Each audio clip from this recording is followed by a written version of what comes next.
The moment I walked into the engagement party, I could feel it. That cold, heavy weight that settles in a room when someone's eyes track your every move, just waiting for you to trip. Here she is. The stinky country woman, someone muttered, just loud enough for a few of the bridesmaids to hear. The words sliced through the air like a blade. That was the first thing I heard as I stepped through the doors of my son's engagement party. I froze for a moment, my boots clicking against the marble floor, and my mind went blank. It felt like the room had turned to ice beneath my feet. Conversations halted. People exchanged uncomfortable glances, pretending they hadn't heard the cruelty, that quiet moment of judgment thrown my way. But I heard. And I knew she wanted me to hear it. My throat tightened, and for a moment I couldn't bring myself to lift my head. My chest constricted the way it does when a storm's coming. I had come here hoping to make a good impression, to be a part of my son's new life, to build a bridge with his fiancée, to feel welcomed. But instead, Belle's gaze landed on me like I had stepped through the door with mud on my boots, her face twisting with distaste. My name is Flow Merritt and I'm 65. I worked the land my grandparents, my parents, and I built from the ground up. And though I scrubbed the dirt from my hands before coming here, though I tried to erase the smell of cedar and hay, Belle's voice, sharp and deliberate, cut through the air and dug in deep. I turned toward the exit, already planning my escape. I could slip away quietly, maybe no one would notice. But then a hand closed around my arm. "Mom, please." It was Grant's voice, low and urgent, his grip on my arm firm yet trembling. "Don't go," he whispered, his words barely audible over the rising noise in the ballroom. "Please just trust me. Tomorrow everything changes." I looked into his eyes, and for the first time, I saw something in him I hadn't before. A mixture of fear and determination. It was enough to stop me in my tracks, to root me to the spot. And there, in the heavy silence between us, something inside me began to shift. A truth I hadn't yet learned, but that was already making its way toward me. The noise of the ballroom faded as I stood there, trying to hold myself together. My thoughts were pulled back to the only place that ever gave me peace, the ranch. I wasn't born into comfort. My grandparents came to the hill country with nothing but stubborn hope. They built the ranch, worked it with their hands. Then my parents, and then me. When my husband Eli passed away 15 years ago, the land was the only thing that kept me going. I worked through my grief. I mended fences, fed cattle before sunrise. My hands, shaking from the weight of it all, never stopped moving. Grant was just 16 then, and he never asked questions. He just picked up his father's gloves and worked beside me, learning the weight of the water buckets during the dry years, how to coax life from the stubborn soil. On the hardest days, he'd look at me with those earnest eyes and say, "Mom, Dad built this. We're not letting it fall apart." And we didn't. We kept the ranch together with sweat, silence, and love that never needed words. But everything changed when Grant moved to Austin. I told him I was proud of him. But the truth? I felt the ranch grow quieter without him. I'd watch his old truck disappear down the driveway, and the silence would echo behind it. The stillness in the land that I used to find comfort in now felt like a reminder of what was missing. Now, standing in that ballroom, I could feel it again. The same sharp fear that gnawed at me when I saw Grant leaving. The same land that had raised him was now the thing that Belle and her family circled around, sizing it up like it was just an asset, a business opportunity. I wasn't ready to lose him to that. Grant had brought Belle to the ranch months before, on a warm Sunday afternoon. I remember wiping my hands on my jeans as they walked up the porch steps. Belle, smiling like a mannequin, all teeth and poise, smelling like expensive perfume that didn't belong anywhere near the dust and cedar of my world. "Ms. Merritt, it's so nice to finally meet you," she said, reaching out to shake my hand with fingers that had never known the roughness of a day's work. "Just call me Flo," I replied, keeping my voice steady. But her eyes were already scanning the land. She barely looked at me, her gaze drifting over the fields like she was making a mental note of their value. "How many acres do you have again?" she asked, her tone too light to be innocent. Grant stepped in quickly. "Bree, we'll talk about that later." But Belle wasn't done. She smiled, the kind of smile that didn't quite reach her eyes. "This area is becoming very valuable." I could feel it, her words carrying something heavier, something calculated beneath them. She didn't care about the land the way I did. She was already thinking about what it could be worth, what she could do with it. Later, her father, Thomas Caldwell, arrived. He shook my hand like it was a business deal. Eyes already scanning the land like it was a ledger. "Prime land you've got here," he said. "Hill country's exploding. Developers would pay a fortune for property like this." "I'm not selling," I said, my voice as steady as I could make it. He smiled thinly, his eyes narrowing as if he had already calculated how to make it happen. "Everything has a price," he said, his voice cool and dismissive. That was when I knew. Belle's smile wasn't for me. It wasn't even for Grant. It was for what she could take from us. What they both could take. But I wasn't about to let them. Not yet. If you're still with me, please like this video and listen to my story till the end. I'd love to know where you're listening from, so drop a comment and tell me which city you're in. It's amazing to see how far a story can travel. In the next part of the story, things start to get even more complicated. You won't believe the twist that's coming. Stay tuned. That evening after Belle and her parents left, I couldn't shake the feeling that something wasn't right. My mind kept replaying Belle's questions, her casual probing about the land, about the water supply, about succession. All those things she should have never even thought to ask at that stage. But she had. And then there was her father, Thomas, with his cold smile and even colder words. When Grant finally came by the ranch after work, I couldn't keep it to myself anymore. I poured him a cup of coffee, trying to keep my hands steady, but my heart was racing in my chest. "Grant," I began, my voice low, "I need to ask you something about Belle." He set his coffee down, looking at me with a mix of concern and frustration. "Mom, please don't start. I'm not attacking her," I said, keeping my voice calm, even though my insides were anything but. "But she asked about acreage, water rights, wills. She even mentioned long-term management of the ranch. Strategic planning. That's not normal for someone who barely knows us." He sighed and rubbed his forehead, clearly frustrated. "She's just curious. She grew up around business people. They think about these things. She's not like us." But my gut twisted as I looked at him, knowing there was something more under the surface. "That's fine," I said, trying to keep my voice steady.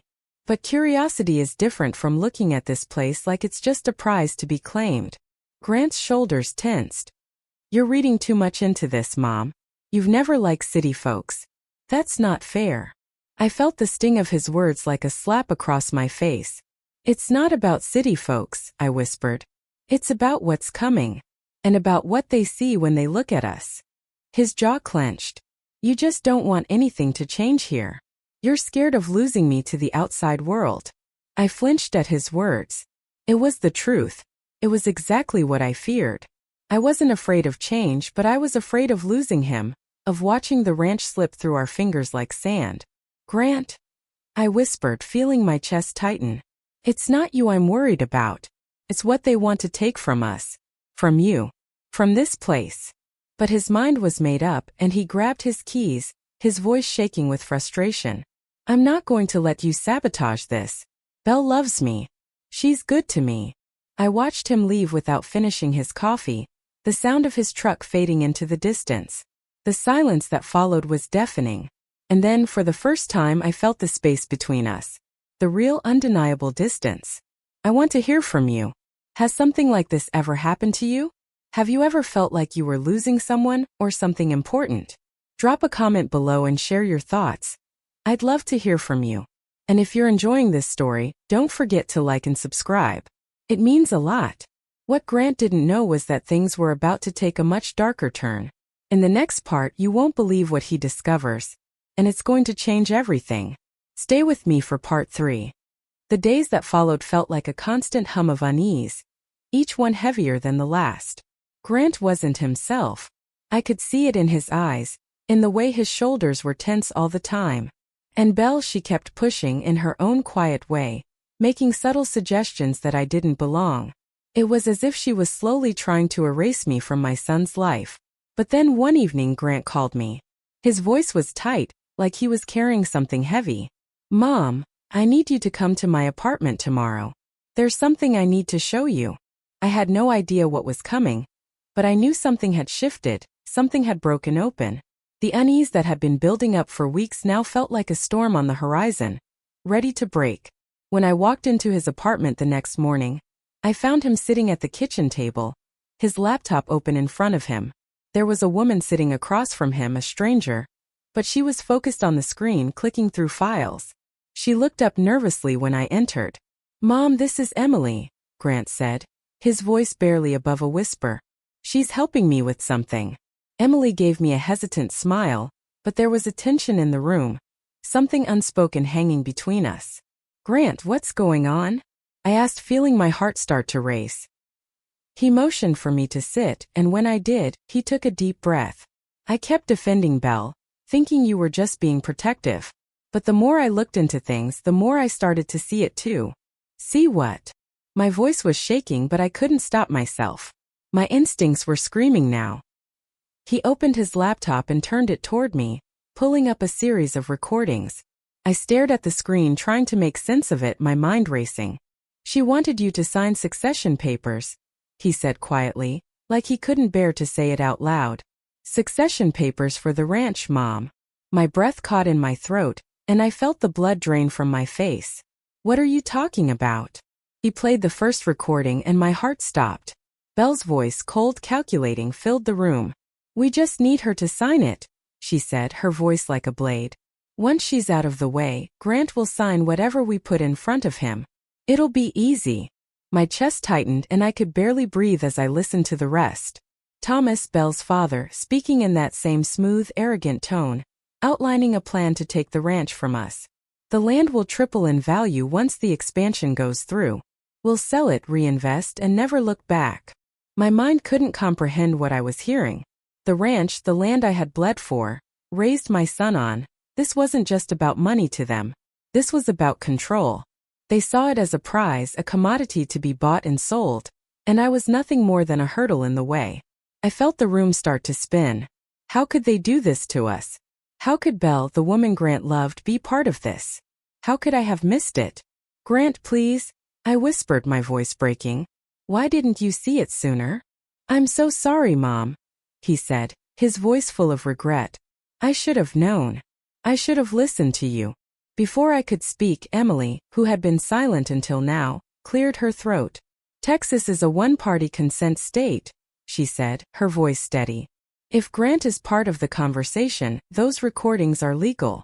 Grant clicked play again and Belle's voice came through louder, this time colder. "Once she's in assisted living, we can take control of everything. We'll take her out of the picture, and then it's all ours." I felt sick. My hands were shaking so badly, I could barely hold on to the edge of the table. I didn't know whether to cry, scream, or just shut down completely. But as much as I wanted to look away, I couldn't. I had to hear it. I had to understand exactly what they were planning. Grant reached for my arm, his voice full of pain. "I'm sorry, Mom. I never wanted this to happen. I won't let them take the ranch from you, from us." But it was too late. The damage was done. This is getting intense, right? I know it's tough, but stories like these need to be heard. If you've ever faced something similar, drop a comment. Let's talk about it. And if you want to hear how this story unfolds, make sure to hit that like button and subscribe. The plot is thickening. Grant is about to take a stand, but will it be enough? In the next part, you'll see how everything unravels in the most unexpected way. Stick around for part 4. The moment we left the attorney's office, everything felt different. The air seemed thicker, like the tension was pressing down on my chest with every breath. Grant was quieter than usual, his thoughts racing ahead of him. We didn't talk much on the drive home. His fingers drummed nervously on the steering wheel, the silence stretching between us, heavy with all the unspoken truths we had just uncovered. I knew this wasn't just about a piece of land. This was about what we stood to lose. Our home, our legacy, and the last threads that held our family together. And that terrified me. When we got back to the ranch, I could feel it in my bones, the weight of what was coming. We couldn't let Belle and her father win. I wouldn't let them. Grant and I worked side by side the next morning, the routine of feeding the cattle and checking the fences giving me something solid to focus on. But there was an underlying tension, like the whole world was holding its breath, waiting for something to snap. That evening, Grant said something that stopped me dead in my tracks. "Mom," he began, his voice tight but determined. "I think we have to go public with this." I stared at him, the weight of his words sinking in. "What do you mean? We can't just let them get away with this. If we confront them privately, they'll bury it. They'll twist the truth, manipulate everything. The only way to stop them is if everyone knows the truth." His eyes were locked on mine, steady and unwavering. I felt a lump form in my throat. But what if it all backfires? What if it destroys everything we've worked for? He shook his head, his voice firm. "We have to take a stand, Mom. For the ranch. For you. For us." The decision was made. Grant wasn't backing down and neither was I. The plan was risky, but it was the only way we could fight back. And it started with the wedding. If you're still following along, you can see how deep this story is getting. Do you think Grant and Flo are doing the right thing? Let me know your thoughts in the comments. And if you haven't already, hit that like button and subscribe. You won't want to miss what happens next. The wedding was supposed to be a celebration, but it was about to become the battlefield where everything would be exposed. In the next part, you'll see how the truth comes crashing down in front of 200 guests. Stay tuned for part 6. The moment we left the attorney's office, everything felt different. The air seemed thicker, like the tension was pressing down on my chest with every breath. Grant was quieter than usual, his thoughts racing ahead of him. We didn't talk much on the drive home. His fingers drummed nervously on the steering wheel, the silence stretching between us, heavy with all the unspoken truths we had just uncovered. I knew this wasn't just about a piece of land. This was about what we stood to lose. Our home, our legacy, and the last threads that held our family together. And that terrified me. When we got back to the ranch, I could feel it in my bones, the weight of what was coming. We couldn't let Belle and her father win. I wouldn't let them. Grant and I worked side by side the next morning, the routine of feeding the cattle and checking the fences giving me something solid to focus on. But there was an underlying tension, like the whole world was holding its breath, waiting for something to snap. That evening, Grant said something that stopped me dead in my tracks. "Mom," he began, his voice tight but determined, "I think we have to go public with this." I stared at him, the weight of his words sinking in. "What do you mean? We can't just let them get away with this. If we confront them privately, they'll bury it. They'll twist the truth, manipulate everything. The only way to stop them is if everyone knows the truth." His eyes were locked on mine, steady and unwavering. I felt a lump form in my throat. But what if it all backfires? What if it destroys everything we've worked for? He shook his head, his voice firm. "We have to take a stand, Mom. For the ranch. For you. For us." The decision was made. Grant wasn't backing down and neither was I. The plan was risky, but it was the only way we could fight back. And it started with the wedding. If you're still following along, you can see how deep this story is getting. Do you think Grant and Flo are doing the right thing? Let me know your thoughts in the comments. And if you haven't already, hit that like button and subscribe. You won't want to miss what happens next. The wedding was supposed to be a celebration, but it was about to become the battlefield where everything would be exposed. In the next part, you'll see how the truth comes crashing down in front of 200 guests. Stay tuned for part 6. The day of the wedding arrived faster than I could have ever prepared for. It was supposed to be a day of joy, of celebrating Grant and Belle's future together.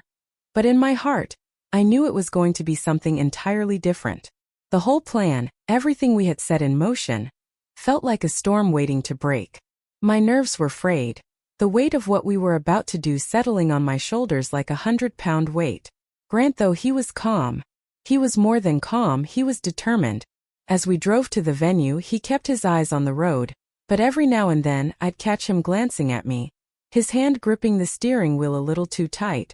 I wanted to tell him it was going to be okay, but I wasn't sure I believed it myself. When we arrived at the venue, it was everything I had imagined: luxurious, extravagant, over the top.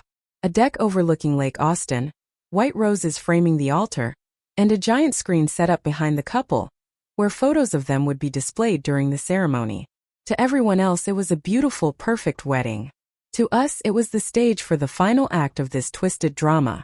The staff were already rushing around, making last-minute adjustments to the seating and floral arrangements. The chatter of the guests filled the air, A distant hum that felt more like a background noise to what was really happening. Grant and I stood on the edge of the crowd, hidden from Belle's sight. I could feel my heart pounding in my chest, the anxiety creeping in. But Grant, he stood tall. His eyes, despite the tension, were steady. "Mom, just stay where you can see me," he said quietly, his voice soft but firm. I nodded, even though I didn't trust my own legs to hold me up. Belle walked toward the altar, her silk gown flowing behind her like some angelic vision, her smile radiant and confident. Thomas Caldwell walked beside her, his smugness practically radiating off him. He was proud of what they were about to pull off, as if he had already won. As they reached the altar, I saw it. Thomas's eyes met mine, and the smirk he gave me wasn't the smile of a man about to hand over his daughter to another man. It was the smile of a man who knew he had already won, who thought he had us beaten. I looked away, trying to steady my breath, trying to keep my hands from shaking. And that's when Grant stepped forward. "Wait," he said, his voice carrying across the deck. "Before we go any further, there's something everyone needs to hear." A hush fell over the guests, their eyes snapping to him, confused, some curious, some nervous. But Grant, he didn't waver. His shoulders were squared, his jaw set like a man ready for battle. Belle froze, her perfect smile faltering. Her eyes flicked to me, and for the first time there was a flicker of panic there. Thomas moved slightly, his hand hovering near Belle's arm, but he didn't speak.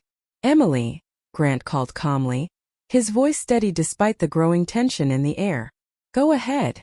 From the back of the crowd, Emily stood up and hit a few keys on her laptop.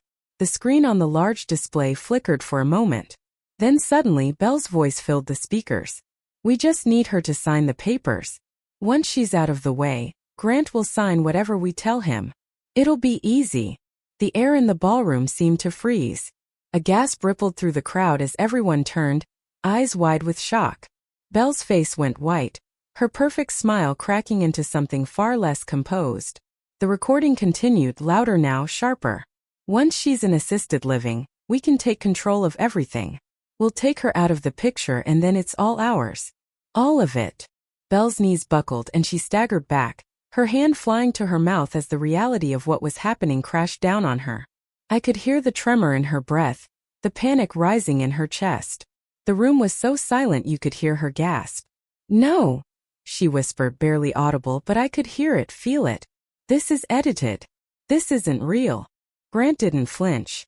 He stood firm, his eyes locked on her, and for the first time, I saw something in him I had only dreamed of. A strength I didn't know he had. "This isn't edited, Belle. These are your words. You thought you could hide your true self behind your smile. But now everyone knows what you've been planning. What you and your father have been planning." Thomas Caldwell lunged toward the screen, fury in his eyes, but Emily stepped forward, her voice unwavering. "It's locked remotely. You can't shut it down." Thomas was still moving, but this time, a new voice cut through the tension. A tall man in a gray suit appeared, walking confidently down the aisle. His badge flashed in the light. "Thomas Caldwell," the man said, his voice authoritative. "You and your daughter are the subjects of an active inquiry into elder exploitation and attempted property fraud. Based on these recordings, we're moving forward." The room seemed to explode. Guests stood in shock, phones already out, recording the unfolding chaos. Belle dropped to her knees, sobbing, her face a twisted mask of panic and disbelief. "Grant, please," she cried, her voice breaking. "They twisted everything. I didn't mean it. I love you." Grant looked at her, his face emotionless. "You meant every word," he said quietly. "You just didn't think anyone would find out." I felt the weight lift off me. For the first time in a long while I breathed. The truth was finally out there, exposed for everyone to see. Thomas tried to push past the investigator, but 2 security guards blocked his path. "Get your hands off me," he snarled, but the investigator didn't even flinch. "Not anymore," he said. And then, the final blow, the last recording filled the room. Belle's voice mocking me, mocking my smell, my clothes, my entire existence.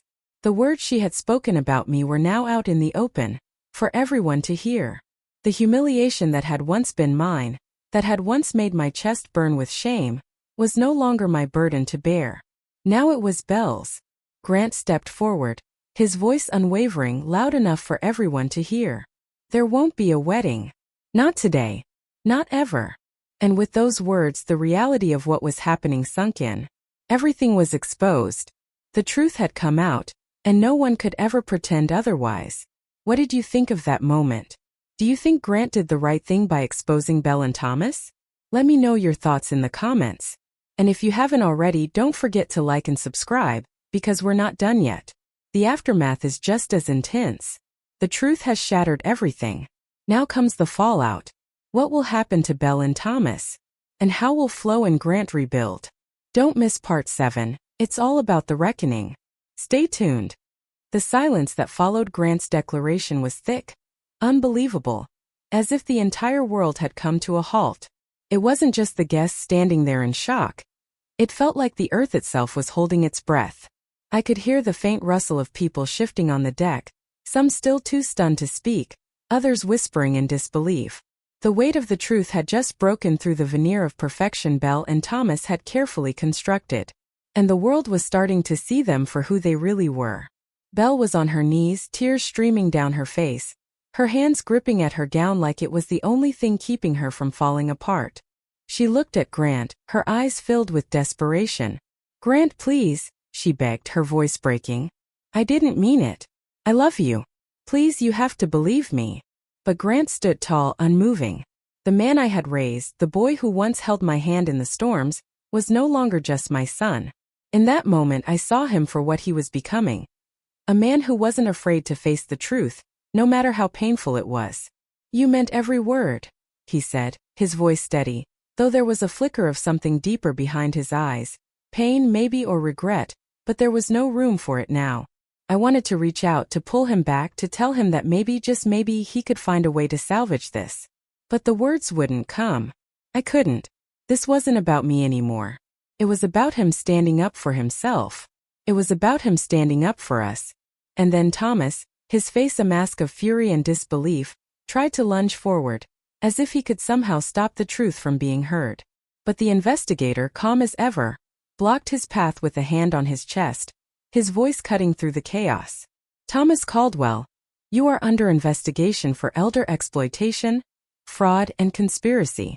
Everything you and your daughter have done is on record. There's no escaping this."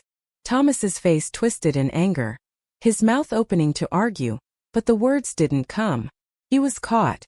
There was no way out. His mask had shattered, and all the lies he had built his life on were coming undone. His eyes flicked from the investigator to Grant and then to me. I couldn't hold his gaze. Not anymore. For the first time I felt like the ranch was truly mine again. Like no one could take it from me. Not Belle. Not Thomas. Not anyone. The guests were still murmuring, some of them stepping back, pulling out their phones, unsure whether they should be witnessing this. But I felt an odd sense of calm wash over me. It wasn't victory yet. No. The battle wasn't over. But it was a start. The truth had finally come to light, and I wasn't going to let anyone sweep it under the rug. Belle's sobs grew louder, and as she collapsed into her father's arms, I could see the real side of her, the side she'd kept hidden. The mask was gone. "Grant," she whispered, her voice choked with desperation. "You can't do this to me. You can't ruin everything." Grant didn't look at her. Instead, he turned toward me. His expression was hard, but in his eyes, I saw a flicker of something I hadn't seen in a long time: love. The kind of love that wasn't about words or gestures, but about standing up for what's right, no matter what. "I'm not ruining anything, Belle," he said quietly. "I'm protecting what matters." The guests stood frozen, the tension still thick in the air. I could feel every eye on us, but I didn't care. I didn't care about Belle's humiliation. I didn't care about Thomas's threats. I didn't care about the shame that had once weighed so heavily on my shoulders. This was about standing our ground. Wow, what a moment, right? Do you think Grant made the right choice? Would you have done things differently? Let me know what you think in the comments. And if you're hooked, don't forget to hit that like button and subscribe for more of this incredible story. The storm has passed, but the consequences are just beginning. What happens to Belle and Thomas now? And how will Grant and Flo move forward after this? The aftermath is coming. Don't miss part 8. This is where everything starts to fall into place. Stay with us. The chaos didn't end at the wedding. In many ways, that was just the beginning. The fallout from Grant exposing Belle and Thomas was immediate, intense, and all-consuming. Within hours, news of what had happened at the wedding spread like wildfire. People started talking. The recordings, the accusations, the way Grant had taken a stand. It was all anyone could whisper about in town. The next few days felt like a blur. The phone calls started coming in. Investigators, reporters, people who had known Belle and Thomas for years, all asking questions. At first, I thought I'd break under the pressure. But then I realized something. This wasn't just about protecting the ranch anymore. This was about protecting my family, Grant, myself, and the legacy of everything we had worked for. Grant was different after that day. Stronger. But there was a sadness in his eyes, a heaviness that hadn't been there before. I knew it was hard for him, watching the woman he thought he loved unravel in front of everyone, knowing that part of it was his fault for not seeing what was really happening. But there was also a fire inside him now, a drive I hadn't seen before. He was done hiding, done being manipulated. I couldn't help but be proud of him. For the first time in a long while, I saw the man he was becoming. Not the boy who worked beside me in the fields, but a man who was willing to fight for what was right, no matter the cost.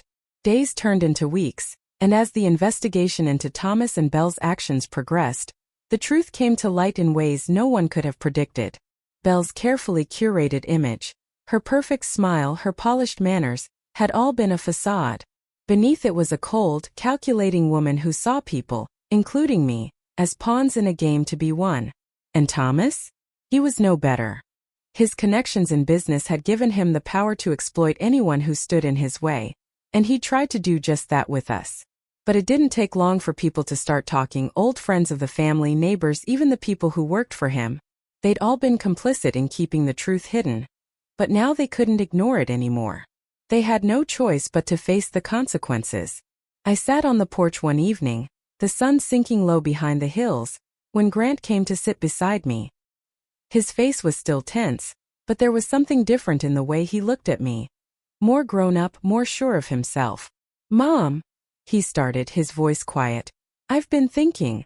I turned to him, my heart in my throat, but I didn't interrupt. I let him talk. "I was angry," he continued, staring off into the distance. "I was angry at you for pushing me to see the truth about Belle. I didn't want to believe it. I didn't want to see what was right in front of me. But now I get it. You were just trying to protect me. To protect everything we've worked for." I felt a lump form in my throat. My son, my strong, stubborn son, had finally come to understand what I had tried to show him all along. That it wasn't just about keeping the land. It was about keeping our family safe from those who would tear us apart. "You didn't have to fight this alone," I said softly, my voice breaking a little. "I've always been here, Grant. I've always got your back."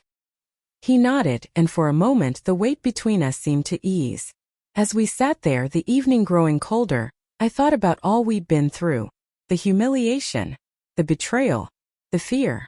But I also thought about something else. The strength, the resilience. The way we stood up for ourselves, for the ranch, for the legacy of everything my grandparents, my parents, and I had built. We were still here. We had survived. And now maybe we could begin to heal. This journey has been wild, hasn't it? Do you think Grant and Flo are finally going to get the peace they deserve? Let me know what you think in the comments. And if you're not already subscribed, you're missing out. Hit that button now to see how this story ends. The battle may be over, but the consequences of Belle and Thomas's actions are just starting to take shape. What's next for Grant and Flo? The final chapter is coming, and you don't want to miss it. Stay tuned for part 9. It's all about the aftermath and the future they're fighting for. The days that followed were a mix of quiet reflection and hard work. The legal battles were just beginning, but somehow they didn't feel as important anymore. What mattered now was rebuilding. Rebuilding trust, rebuilding the ranch, and rebuilding our lives after everything that had been torn apart. Grant and I spent most of the days together, working side by side on the land. The rhythm of the work was familiar, comforting even. It gave us a way to process everything that had happened without having to speak too much. We were both still reeling from the betrayal, but at least we weren't alone in it. We had each other and the ranch, and that was something no one could take away. Thomas Caldwell and Belle were facing serious legal consequences, their lives unraveling as the truth continued to come out. The media had latched onto the story, and their carefully constructed images were crumbling in front of the public eye. What had once been a perfect picture of wealth and status now looked like a house of cards, and it was only a matter of time before it all came down. But as much as I wanted to take joy in their downfall, I couldn't. Not when I saw how much Grant had suffered. Not when I saw the weight he carried, the guilt he felt for not seeing Belle's true nature sooner. One evening after a long day of working the fields, we sat on the porch together. The sky painted with shades of orange and pink. The air was cooler now, the promise of fall on the horizon. Grant looked over at me, his eyes steady but filled with something I hadn't seen in a while. Peace. "Mom," he said, his voice quiet, "I've been thinking. Maybe it's time we start looking at the future. Not just the past." I turned to him, feeling a swell of pride in my chest. My son, the boy who had grown up with the weight of this ranch on his shoulders, was finally ready to see beyond the shadows of the past. He was ready to build something new. "Yeah?" I asked, trying to hide the emotion in my voice. "What do you have in mind?" He smiled, a small genuine smile that was rare these days. "I've been talking to some people in town. There's this project coming up. A cooperative for local farmers and ranchers. It's about bringing the community together, sharing resources, and making sure we're all stronger together." I raised an eyebrow, intrigued. "A cooperative?" "Yeah," he said, nodding. "It could help us modernize, help us deal with some of the issues we've been facing with the land. And well, I think it's time we stop doing everything alone. We've been isolated for too long." I sat there for a long moment, the idea sinking in. 4 years it had been just the two of us, me and Grant, against the world. We'd worked hard, fought battles, and kept everything together through sheer willpower. But maybe Grant was right. Maybe it was time to think bigger, to think about the future, and not just about surviving but thriving. "I think that's a good idea, Grant," I said finally. "Maybe we've been holding on too tight. Maybe it's time we let others in, and let them help us rebuild. Not just the ranch but the community." Grant's eyes brightened, a spark of excitement finally breaking through the quiet pain he'd been carrying for so long. "Yeah, I think it's time. This is a big moment, isn't it? Do you think Grant and Flo are making the right choice, letting go of the past and embracing the future? Let me know what you think in the comments. If you're enjoying this journey, make sure to like and subscribe. The final chapter is on its way, and you won't want to miss it. The journey to healing isn't easy, but it's worth it. In the next part, we'll see how Grant and Flo take their first steps into the future they've been fighting for. Stay tuned for part 10. It's the final chapter, and it's all about closure, growth, and new beginnings. You won't want to miss it. The months that followed were full of changes, both big and small, but each one felt like a step forward. The legal battles with Thomas and Belle dragged on, but slowly, they faded into the background of our lives. Their power, their influence, it was all slipping away, and with it the hold they had over us. What truly mattered now was what we were building. Grant and I had worked alongside the community to build that cooperative, a shared vision for the future of the land and the people who worked it. It wasn't easy at first. There were skeptics, old ways of thinking that didn't want to change. But one by one, people started seeing the possibilities. Farmers, ranchers, families who had been isolated for too long started to come together, sharing resources, ideas, and support. It wasn't just about making money or growing crops. It was about something deeper, something more lasting, community. The land that had once felt like it was slipping away from us now felt like home again. The ranch, once the center of everything I feared losing, became the symbol of our strength. It wasn't just about holding on to the past. It was about carving out a future we could be proud of. A future where Grant and I weren't alone anymore. One evening, after a long day of planning and organizing, I stood on the porch looking out over the land. It had been a long road, but I could feel the weight of everything we'd been through settling into something softer, something more hopeful. Grant came up behind me, his footsteps quiet on the wooden floor. I didn't turn around at first, but I felt him standing there, close but not crowding me, as if he knew I needed this space. "You okay?" he asked, his voice low. I nodded slowly. "Yeah, I'm good. We're good." He leaned against the railing next to me, his arm brushing mine. "We really did it, didn't we? We took something that was falling apart and built something new. Something better. I turned to look at him, finally meeting his gaze. There was a light in his eyes I hadn't seen before, a quiet confidence. We did. But we didn't do it alone. We had help. From the people who believed in us. From each other. He smiled, a small satisfied smile that made my heart swell. Yeah, we did. And for the first time in a long time I feel like we're not just surviving. We're living. And just like that, everything came full circle. The fear, the pain, the battles, they all led us here. To this moment. And as much as I'd once feared the loss of the land, now I understood something. The land wasn't the only thing that mattered. It was the people we surrounded ourselves with. It was the love we gave and received. It was the community we built and the way we chose to stand up for each other. Grant stepped away from the railing and looked out over the fields, his expression thoughtful. Maybe this is what we were meant to do all along. Not just hold on to the past but make something new. Something that lasts. I joined him at the railing, my heart full, my soul finally at peace. I think you're right. This is just the beginning of everything. And with that, the story comes to an end, at least this chapter. What do you think of how it all turned out? Have Grant and Flo truly found peace? Let me know in the comments below. If you've enjoyed this journey, don't forget to like and subscribe for more stories about strength, family, and new beginnings. Sometimes the hardest battles lead to the greatest victories. And sometimes the best things in life come when you least expect them. Thanks for being part of this journey with Grant and Flo. Until next time, stay strong, keep moving forward, and remember, you're never alone.